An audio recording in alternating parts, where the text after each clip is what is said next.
El triunfo de Occidente.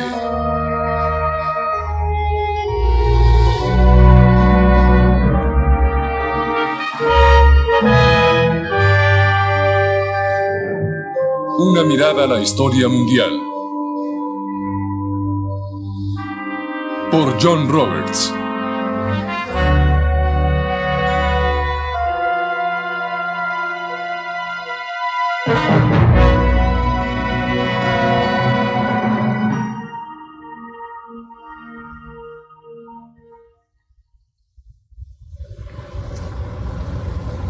Esta es una frontera, límite legal que divide dos estados, Unión Soviética y Finlandia. Como casi toda frontera, está hecha por el hombre. No se ha basado mucho en la geografía, es el resultado de la política de la guerra y de la Guerra Fría.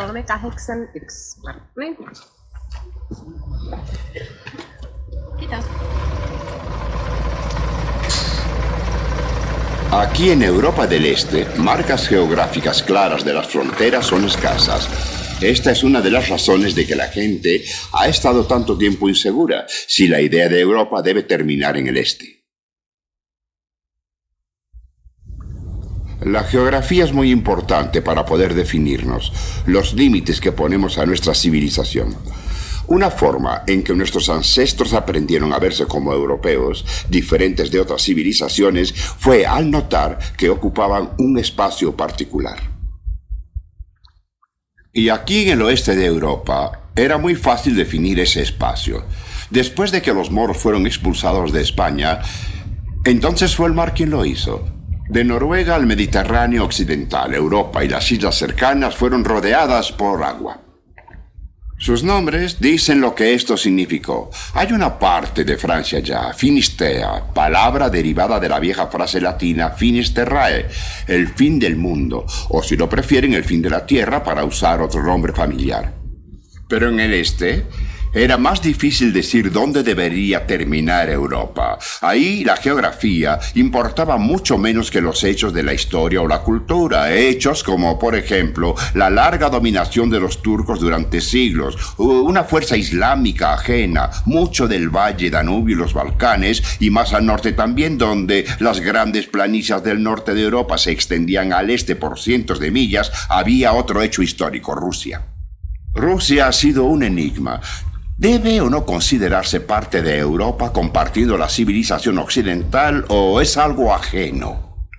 ¿Dónde, de hecho, podría fijarse el límite o final de la civilización occidental en el este de Europa?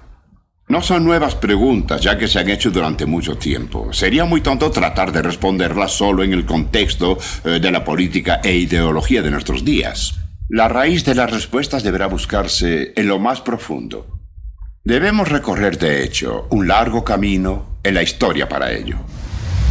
Hoy presentamos el este de Europa.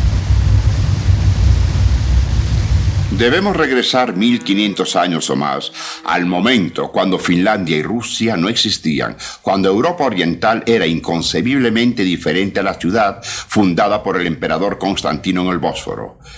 En el oeste, el Imperio Romano se había derrumbado, pero su herencia había pasado al Imperio Cristiano del Este, cuya capital estaba aquí, Bizancio. Desde el tercer siglo, cuando por una sencilla administración el Imperio Romano se había dividido en dos, su centro de gravedad se había trasladado hacia el este. Eso los dirigió hacia el imperio de lengua griega, con su centro en Constantinopla, pasando por Anatolia y el sureste de Europa, pero extendiéndose a Asia y África.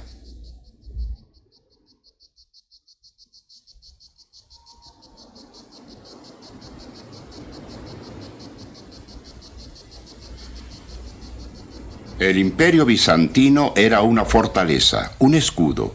Su poder militar alejó no solo a los bárbaros al norte y este del Danubio, sino a la poderosa Persia también. Con el tiempo tendría que enfrentar el asalto del Islam. Ese poder bizantino nos proporciona una marca para la extensión del cristianismo en el este. El imperio refugiaba a muchos pueblos, sirios, armenios, georgianos, judíos, cretenses, egipcios, árabes y muchos otros. Los campesinos dieron su mano de obra y los contribuyentes. Y había grandes ciudades también, centros de comercio cuya variada influencia se agregó a la herencia cultural de Grecia y Roma. El corazón de la civilización bizantina fue la religión.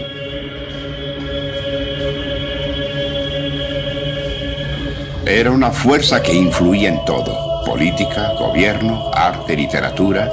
El imperio estaba saturado de importancia teológica. Estaba ahí para servir a los propósitos de Dios. Era una máquina que llevaba gente al cielo. El hombre que guiaba esa máquina era el emperador. Y en medio del sexto siglo, el trono imperial fue ocupado por quizás el más grande de todos los emperadores bizantinos. Se llamaba Justiniano. Justiniano recuperó la Italia romana de los bárbaros y una vez más brevemente estableció una capital imperial aquí en Ravenna, donde los mosaicos de San Vitale lo conmemoran a él y a su corte.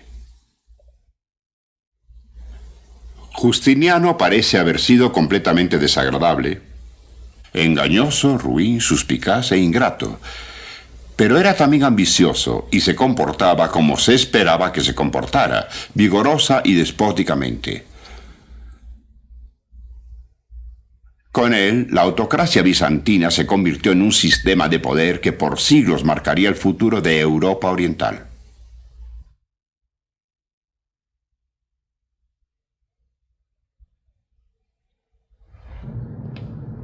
Este es el lugar donde Constantino fundó su segunda Roma, Constantinopla, Estambul, como se conoce hoy.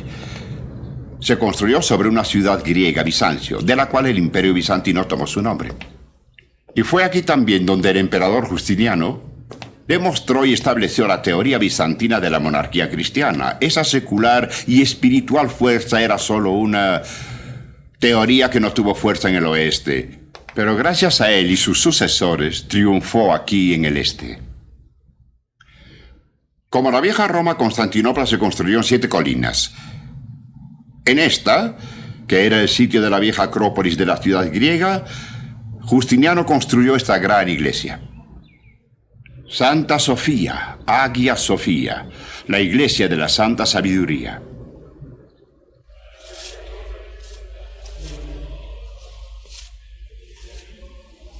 Hagia Sofía fue construida como teatro para adaptarse a las grandes ceremonias imperiales. Sería el modelo para futuras mezquitas islámicas. En ella, la riqueza del imperio se virtió. Oro, cristal, mármol. 20 toneladas de plata traídas desde muy lejos. 10.000 hombres fueron movilizados para construirla.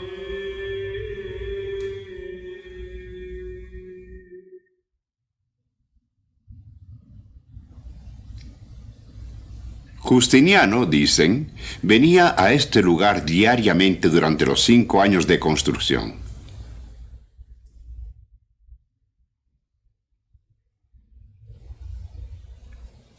En el 537 fue dedicado, y en ese día Justiniano, hablando de otro gran constructor, exclamó con orgullo: «Gloria al Señor, quien me ha creído digno de tan gran trabajo.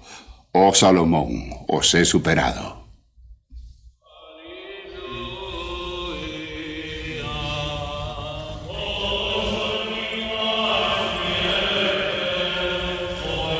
Durante siglos el incienso y los cánticos se elevaron y los rituales de la iglesia griega entretejieron el drama de la fe con el del imperio.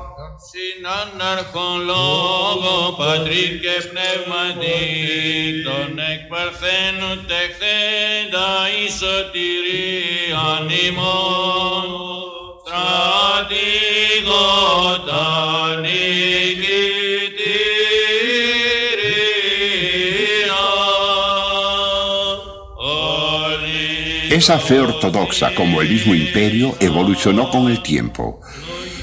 Con raíz en una diferente tierra de la cual se nutría el catolicismo romano del Este, se desviaba cada vez más de ella mientras los siglos pasaban. Y así un golfo de diferencias culturales se extendía entre las dos mitades del cristianismo y a veces se convertía en un cisma. Pero la ortodoxia es más que una versión doctrinal de la cristiandad. También engloba una cierta clase de autoridad.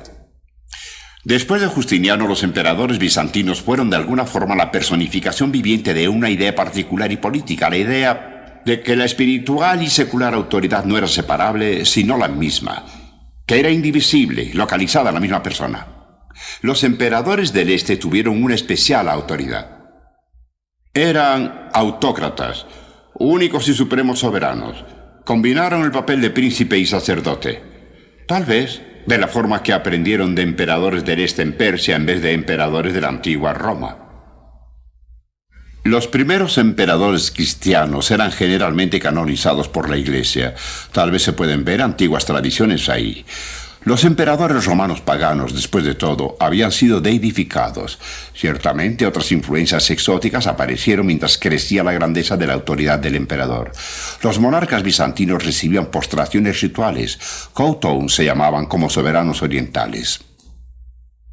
Y los que miran hacia abajo en los mosaicos están rodeados por la aureola tomada del culto persa, del dios Sol.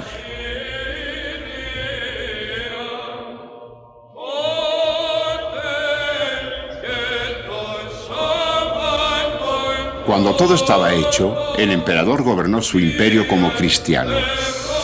La protección de la Iglesia, el medio de salvación de sus súbditos, era el corazón de sus responsabilidades, y estas fueron cumplidas tan bien y por tanto tiempo que hasta la fecha la comunión ortodoxa permanece fuertemente arraigada en una gran área del este de Europa.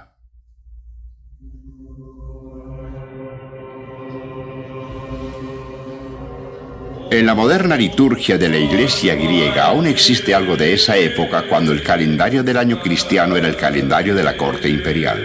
Juntos pusieron el ritmo del inmenso espectáculo que mostraba la majestuosidad del imperio y de Dios a su propia gente y a quienes venían de otros países para maravillarse.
Ya que los mundos religioso y secular parecían mezclarse completamente uno con otro, el arte ante sus ojos era abrumadoramente religioso. Durante 1000 años expuso sin cesar sus eternos temas: la grandeza y omnipresencia de Dios y la autorización divina del sistema político que lo produjo.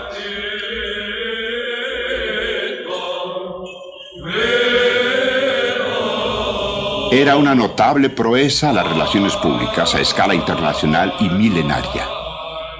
Cuando el imperio llegó a su fin, su civilización, sus ideas y su estilo permanecieron. Estos pasaron a otros pueblos y así sobrevivieron. Tal vez eso fue el mayor logro de Bizancio.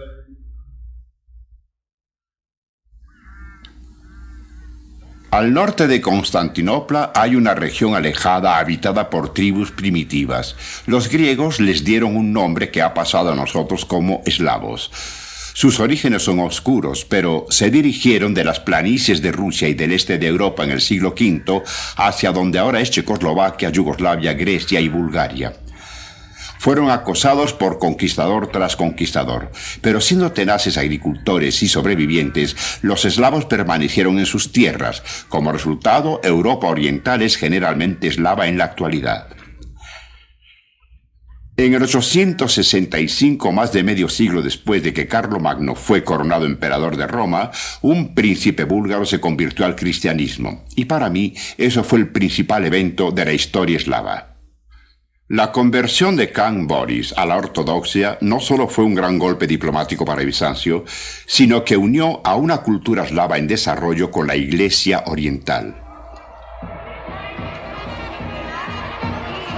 Este es el día de Cirilo y Metodio en Sofía, capital de la República Atea de Bulgaria. Es una demostración anual de la deuda que la Europa eslava tiene por su conversión a la ortodoxia.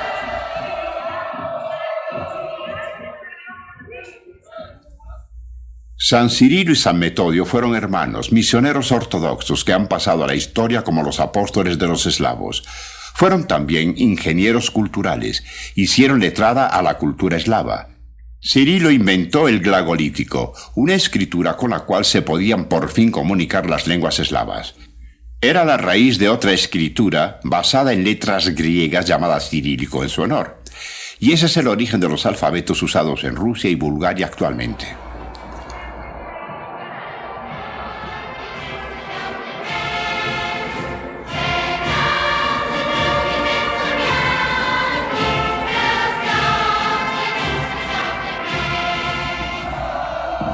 Era un invento con muchas implicaciones. Comenzaba a desarrollarse cuando Boris decidió usar el nuevo eslavo en su corte, preslavo. La llegada de la escritura en la lectura es un gran cambio. Escribir significa mejores registros, una nueva definición de las cosas que pueden hacerse o deben hacerse. La lectura es selectiva también. Aísla algunas influencias y admite a otras. Por siglos, para los eslavos, la lectura significó que sus grandes maestros, sus estadistas, sus abogados, buscaran modelos de la Roma oriental, no de la herencia latina del occidente católico, sino de la herencia griega, del Bizancio ortodoxo.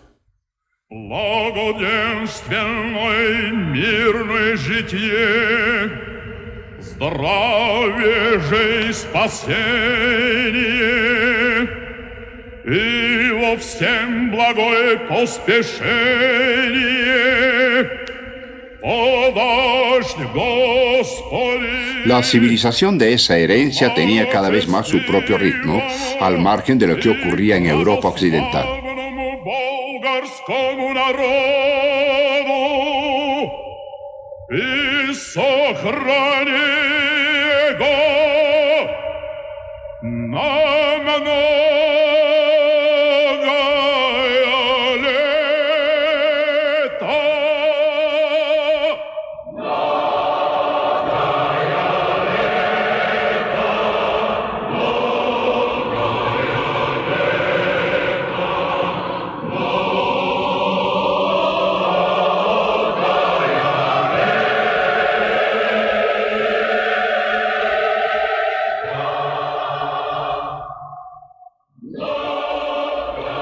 El cristianismo ortodoxo no tendría renacimiento, ni reforma, ni contrarreforma. Las experiencias que no compartieron con el cristianismo occidental son innumerables.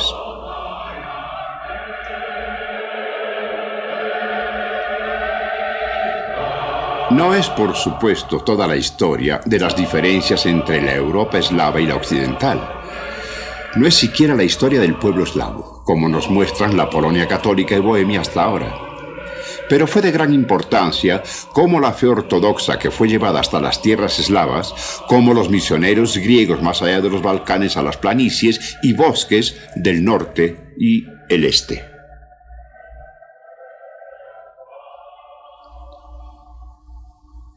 Fue en Ucrania, a 100 millas al norte del Mar Negro, que otra conversión muy importante se llevó a cabo hacia finales del siglo X. Ocurrió en un pequeño principado llamado Kiev, Kiev Rus. Con ese nombre, la idea de Rusia entró en la historia. Los eslavos se habían establecido en esta área y en la mayoría del resto de Rusia occidental, talando áreas de bosques, adaptándose a los climas extremos y formando pequeñas comunidades, a menudo en los bancos de los ríos que fueron rutas de comercio naturales. Más tarde, por los ríos del norte, llegaron barcos llevando escandinavos viajeros. Algunos se fueron, algunos se quedaron con los eslavos, a menudo tratándolos despóticamente. Así aparecieron las primeras unidades políticas de la historia rusa, pequeñas comunidades de comerciantes que se convertirían en estados. Cerca de 75 años antes de la batalla de Hastings, surgió como príncipe en Kiev el hombre que los rusos recuerdan como San Vladimir. Vladimir quería poder y la religión le ayudaría. Hasta tiempos recientes la conversión cristiana fue de arriba hacia abajo. Comienza con reyes, príncipes, guerreros y el resto después. Vladimir comerciaba. Los rusos cuentan la historia de que él rechazó el Islam porque éste prohibía el alcohol. La bebida es el júbilo del ruso, no podemos existir sin ella, se supone que dijo. Los embajadores enviados para investigar informaron que los germanos no tenían nada que ofrecer y que los búlgaros despedían un hedor insoportable.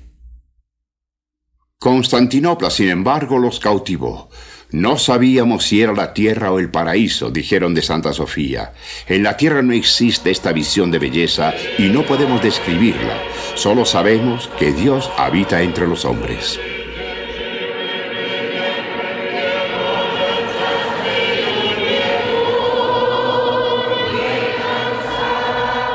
Y así, el cristianismo ortodoxo ganó a una futura Rusia. Y como resultado, aún en un estado marxista, los rusos todavía tienen una iglesia ortodoxa hoy en día. Vladimir había hecho una selección de civilizaciones. Era el clímax de las relaciones públicas más espléndidas y largas en la historia, al igual que de cálculo político en ambas partes. Después siguió la conversión de los súbditos de Vladimir, y eso significó también su subsiguiente civilización. Más que ninguna otra decisión, la de Vladimir formó la historia de Rusia. Afirmó que debía ser cristiana y al no hacerla católica contribuía con otro elemento al enigma moderno. ¿Es Rusia parte del Occidente?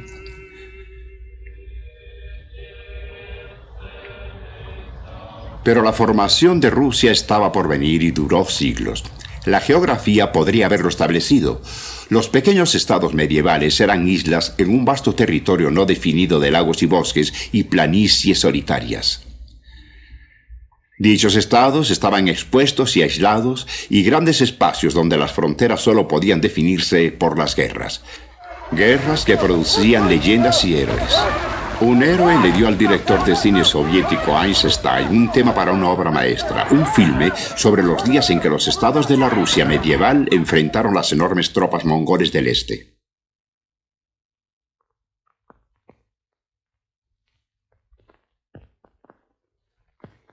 Los príncipes rusos sobresalieron de estos conquistadores y Europa católica, pagando a los mongoles el precio del tributo. Pero un príncipe del siglo XIII lo volvió una ventaja y así se volvió un héroe para los rusos. ¿Quién eres tú? Alejandro Nevsky, príncipe de Novgorod. El príncipe de estas tierras, Alejandro. ¿Alejandro Nevsky?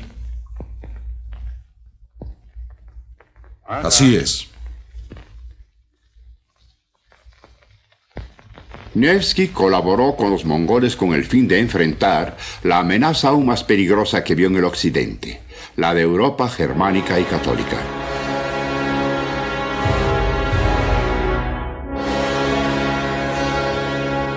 El occidente sería cristiano, pero eso no significaba respetar a los eslavos ortodoxos. Un papa lanzó una cruzada hacia el este para sacar al catolicismo de Suecia, Finlandia y Alemania hacia las tierras eslavas. Los colonos y misioneros siguieron la marcha. Enfrente estaban los soldados, guiados por los caballeros teutones.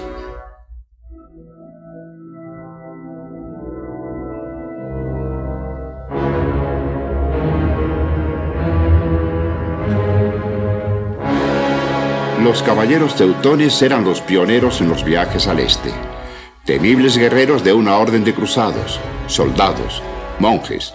Para los eslavos eran doblemente odiosos. Eran enemigos crueles, feroces y cristianos que tuvieron la ventaja de los mongoles en la retaguardia de los eslavos.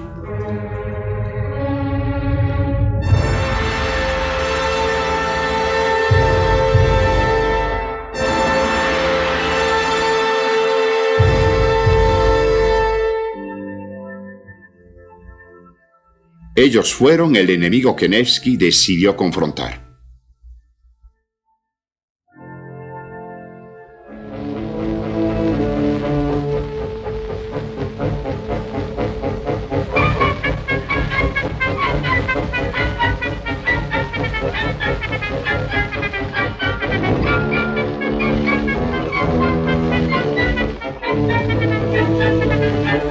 El clímax del filme de Einstein fue la victoria de Nevsky en 1242 sobre los caballeros teutones en una batalla en un lago congelado en la frontera de Estonia. Él insinuaba que una batalla similar sería necesaria por parte de sus conciudadanos y efectivamente, dentro de los 2 o 3 años de la producción del filme, Hitler había lanzado sus tropas al este. Lo que es más aún, cuando Einstein hizo su filme, había nuevos mongoles para completar el paralelo. Las fuerzas soviéticas estaban en ese momento enfrentando a los japoneses en Mongolia. Y, por supuesto, los soviéticos aún temen la amenaza de una China renaciente y una Alemania unificada. Desde los días de Alejandro Nevsky hasta nuestros días, las fronteras de Rusia en el oeste fueron trazadas y retrasadas por soldados y por ejércitos. Tomen este castillo medieval, por ejemplo. Fue una vez línea del frente entre el catolicismo militante y la ortodoxia. Ahora está dentro de Finlandia, aunque Finlandia fue por mucho tiempo, de los siglos XVIII al XX, parte de Rusia. Y más al sur, mucho de lo que creemos que es Rusia estuvo una vez bajo el poder católico. Smolensk, Kiev y Ucrania fueron parte de un gran reino polaco-lituano medieval. Es natural que sea difícil decir en qué sentido Rusia realmente es parte de Europa. Es natural también que esos siglos de lucha sobre fronteras engendraron en los rusos una desconfianza aún viva hoy en el occidente. Después de todo, por siglos, sus líderes tenían que vivir una pesadilla, la terrible posibilidad de que Rusia tuviera que enfrentar la invasión del este y del oeste simultáneamente, de Asia pagana y de Europa católica.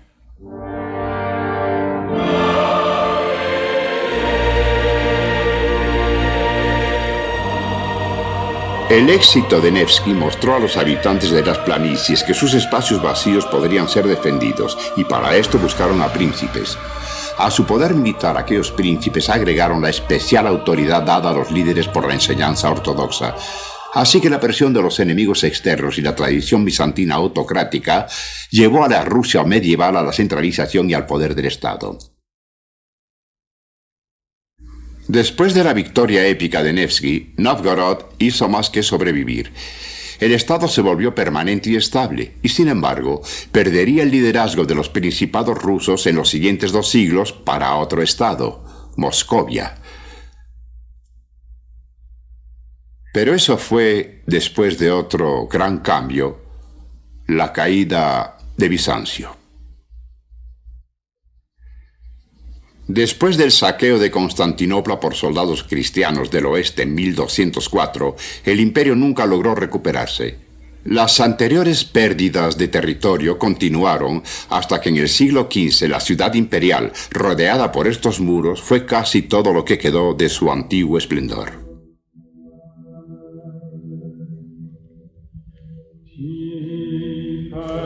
La larga lucha contra los depredadores islámicos y occidentales había sido demasiada, y en 1453 un ejército de turcos otomanos dieron el tiro de gracia. El octavo y último emperador bizantino murió con sus soldados durante la batalla.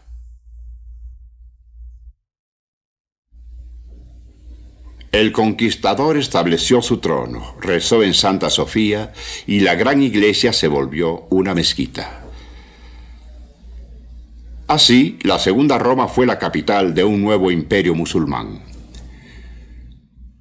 El mundo cristiano estaba asombrado. El Islam había eliminado a 1000 años de historia cristiana. El imperio romano había caído por fin y el contacto directo con la civilización clásica del Mediterráneo se perdió. Cuando el Islam iba a salir finalmente de España, sus conquistas se extendían en Europa del Este, algo que confundiría aún más los límites de las civilizaciones en el Este.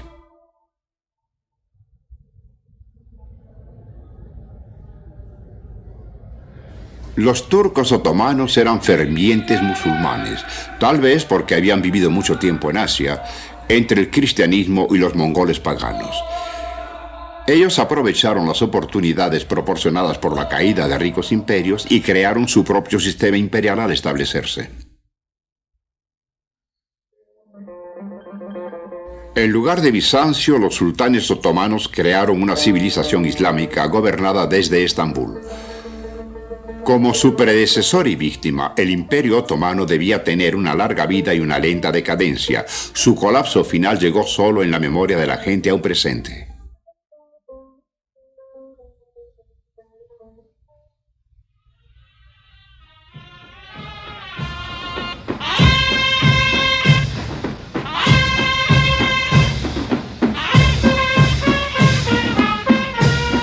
Por mucho tiempo, ese imperio fue una amenaza del cristianismo.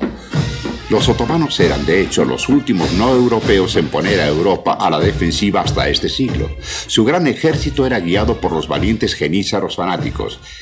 Europa retrocedía ante el sonido de sus tambores y los gritos que proclamaban que Alá era grande y que Mahoma era un profeta.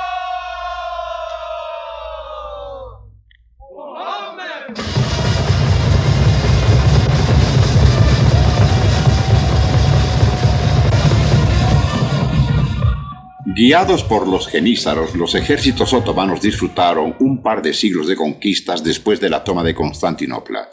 Dichas conquistas no solo les dieron la mayoría de las islas del Mediterráneo oriental y el norte de África, sino que penetraron en el continente europeo.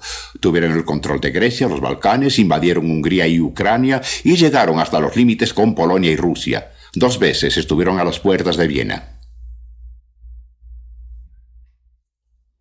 Así, una vez más, la historia alejaba a la mayoría de Europa oriental del occidente. Ahora sería gobernada por una fuerza militar islámica. 1683 es una fecha simbólica para el apogeo del éxito romano. En ese año, por segunda vez, los turcos sitiaban a Viena. Y si la ciudad fuera derrotada, Europa parecería indefensa. No ocurrió. Y los turcos fueron retirados, abandonando tiendas, equipaje, camellos, tesoros, al igual que 10.000 muertos, y nunca más llegarían tan lejos. Ese fue el verdadero fin de los 1000 años de presión islámica en Europa.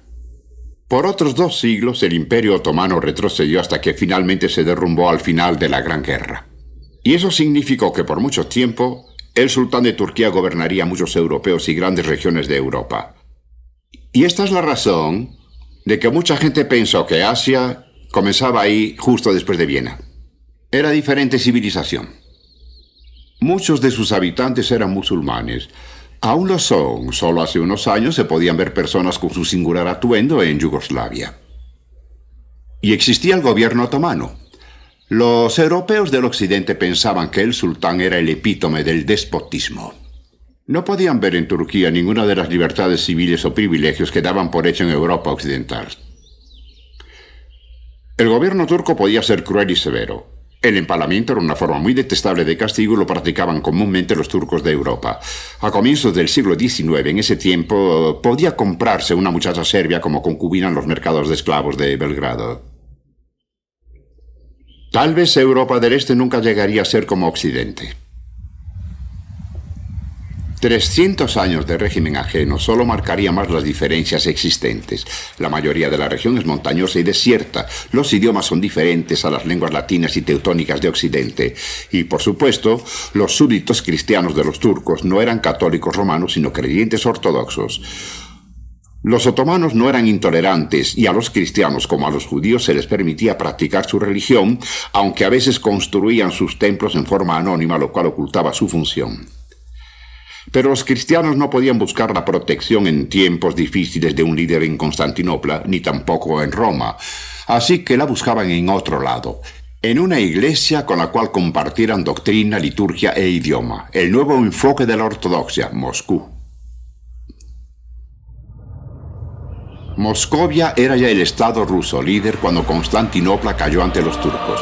No mucho tiempo después, un monje ruso escribió al azar en el Kremlin, con palabras que aún suenan extrañas a los occidentales: 2 Romas han caído, la tercera está en pie y la cuarta no existirá.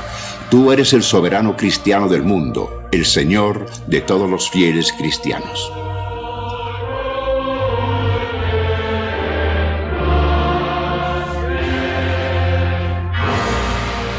Así que Moscú sería la tercera Roma. La caída del Imperio Bizantino le dio el papel histórico como protector y patrón de la ortodoxia cuando surgía por fin como el núcleo de un Estado nacional.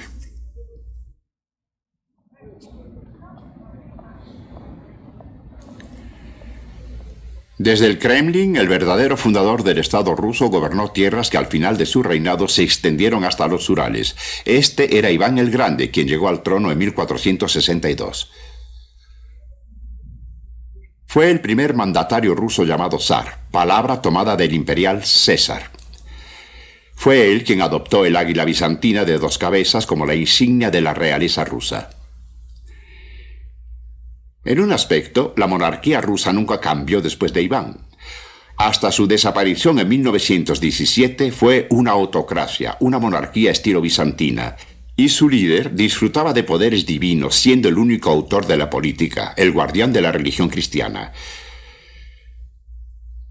Desde el punto de vista occidental, al pasar los siglos, la autocracia se convirtió cada vez más en el prototipo asiático, donde no existía ningún límite legal de la monarquía occidental. Ninguno de los líderes rusos hizo un mejor uso del poder autocrático que Pedro el Grande, y la forma en que lo hizo agregó otra duda al enigma ruso, ya que buscó modelos occidentales para modernizar a su país. La Rusia en la cual nació en 1672 estaba aún decayendo y estaba separada. Solo unos años antes, un rey francés había escrito a un zar sin saber que el príncipe al cual se dirigía llevaba muerto 10 años. Moscú era todavía una ciudad atrasada, bárbara y medieval. Los mercaderes extranjeros que estaban ahí vivían aparte en una llamada sección alemana. Aquí el joven Pedro se encontró con el conocimiento extranjero que le fascinaría. Conoció mercaderes holandeses y aprendió holandés.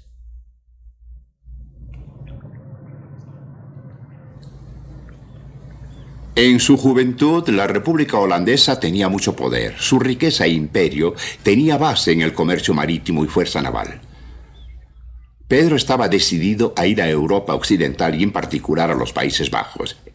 El zar, autócrata de toda la Rusia, se declaró con la firme intención de no ser tratado como gran líder. Él quería aprender. Los rusos tienen 2 nociones generales de Pedro el Grande. Algunos lo ven como el gran pervertidor, quien sacó la historia rusa con fuerza bruta de su curso y lo colocó en el mal camino. Y los otros que lo ven como un gran pionero, un modernizador, quien puso la historia rusa en el camino correcto, dirigiendo el camino con el modelo adoptado por Occidente.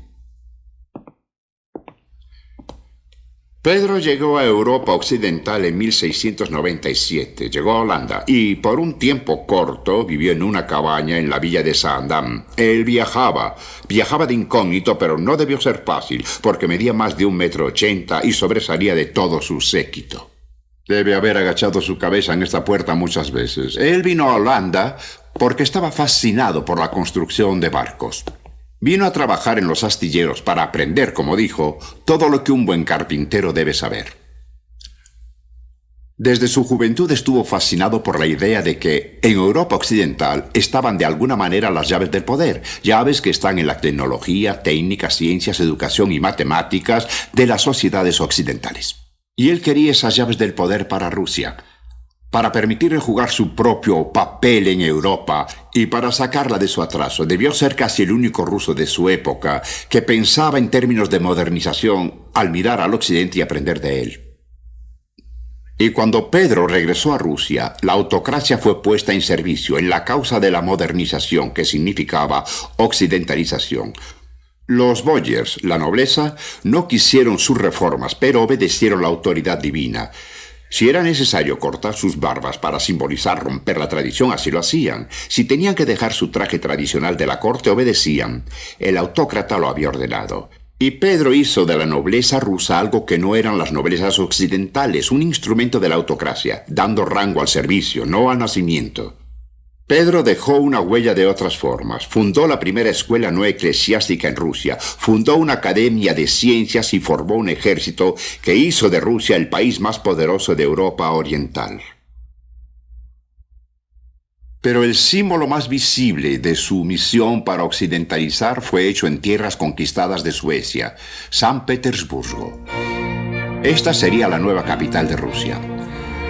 San Petersburgo fue la creación de un acto de voluntad construido con gran esfuerzo por 150.000 hombres bajo la dirección de arquitectos italianos y franceses.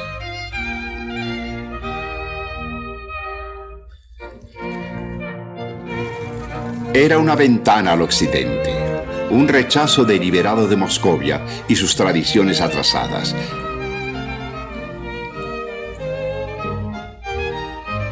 Se invitaba a los rusos a un destino occidental.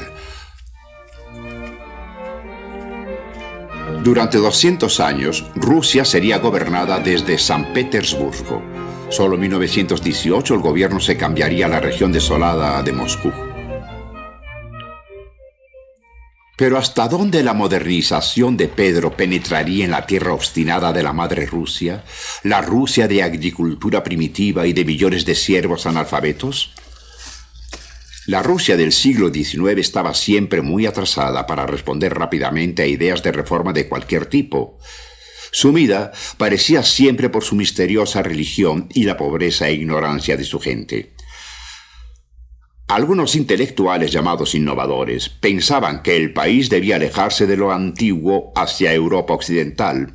Otros, llamados eslavófilos, veían a la historia rusa, la tierra rusa y la religión como una guía y su destino. Un poder zarista llegaba al este y Asia. Rusia fue menos rusa, menos occidental. Pero Dostoyevsky escribió: en Europa éramos asiáticos y en Asia también somos europeos. El zar era el zar de todas las Rusias. La autocracia era la unión, tan penetrante como la geografía, el clima y la religión, y la única fuente de cambio. Pero todo cambio venía de arriba, del autócrata. No había otras fuentes de iniciativa, ni nobles revoltosos, ciudades ferozmente independientes, ni parlamentos en conflicto, como en el occidente. Solo el zar pudo ordenar la emancipación de los siervos en 1861, la base de la economía rusa y de su gobierno. Cuando empezaron a sentirse los efectos de la emancipación en 1890 y primeros años de este siglo, Rusia comenzó a mostrar un crecimiento económico sorprendentemente rápido. Pero la industrialización trajo nuevos problemas que la autocracia no pudo resolver. Al hambre del campesino se agregó el dolor del proletariado industrial. Rusia era vulnerable a atractivas nuevas ideas de Occidente, como el marxismo.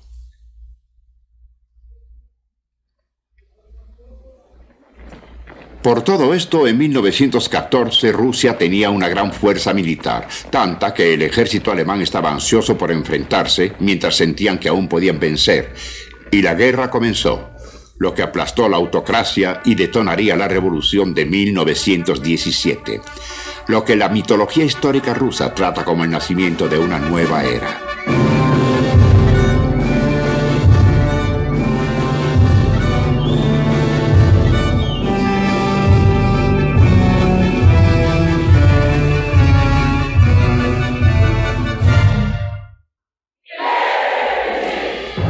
Pero la historia puede verse en diferentes formas, y los rusos desconfían de los extraños que hablan de su historia. Ciertamente hubo cambios asombrosos.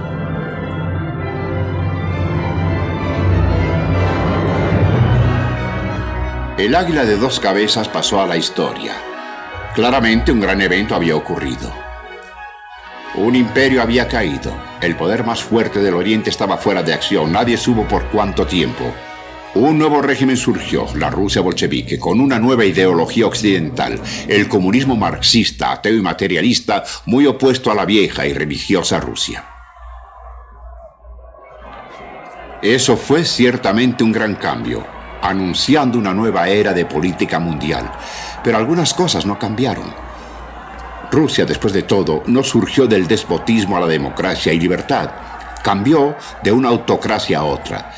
Y la nueva autocracia, como la antigua, usó su poder para su propio bien. La fuerza y el terror se movilizaron hacia unos nuevos objetivos: centralización, colectivización, mayor industrialización y modernización para obtener fuerza. El Moscú que había sido la tercera Roma había tenido un gran poder subversivo, el enfoque de las esperanzas de los oprimidos súbditos cristianos del Imperio Otomano. Ahora existía una cuarta Roma, un Moscú listo para que todas las naciones que se sintieran oprimidas buscaran valor, inspiración y ayuda.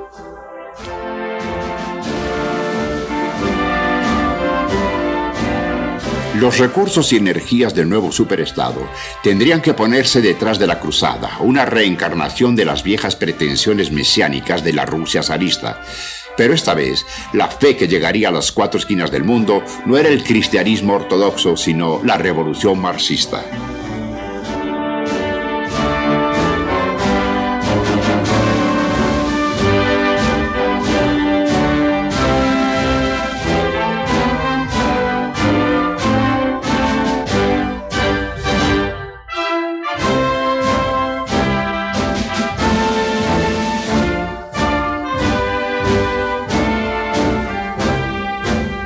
Así, mucho del pasado sobrevivió.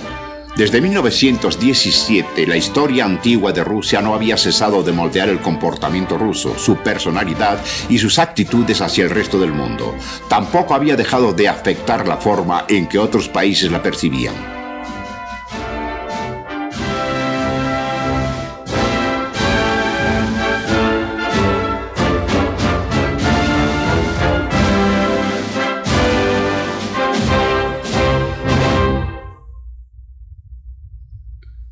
A mi modo de ver, la importación del marxismo occidental es solo uno de los últimos, y no el más importante, de estos hechos históricos que aún hacen difícil decidir si Rusia es parte de Europa occidental o si es ajena a ella.